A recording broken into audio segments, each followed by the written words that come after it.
Со помош на интравенска тромболиза, високоспециализирана и животоспасувачка интервенција за акутен третман на мозочен удар, која што за прв пат се употребува во Прилеп, спасен е животот на млад 29 годишен пациент.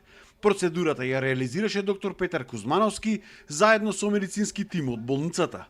Се дава лек интравенски преку инфузија која што тече 1 час, а пациентот се мониторира за целото тоа време и следните 24 часа. Во овој случај младиот пациент се јави во првиот час, млад пациент со јасни знаци за мозочен удар и имавме сите критериуми и временски и клинички за да можеме да ја направиме самата интервенција.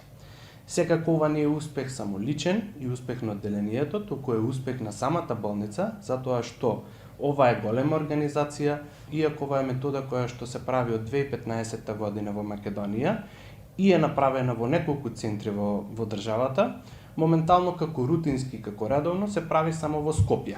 Така да ние сме горди што можеме да почнеме да кажеме дека и во овој регион ќе се дава редовно и можат пациентите да бидат услужени со ваква метода. Оваа метода може да се примени и ефективна само во првите 4 часа од добивањето на ударот.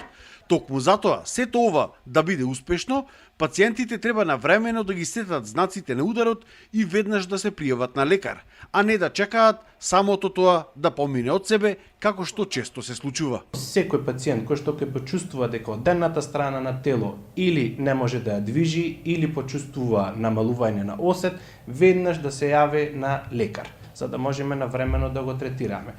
После тие 4 часа, лекот нема да го постигне своето дејство, затоа што веќе оштетувањето на мозокот е направено и затоа ние како невролози кажуваме дека секоја минута губиме по 19 милиони неврони.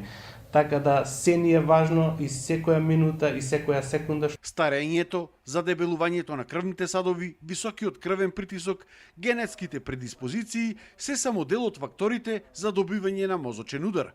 Токму затоа се потребни здрав начин на живот, здрава исхрана, намалување на цигарите и алкохолот, а потребни се исто така и физички активности. За Сител, Дарко Штарговски.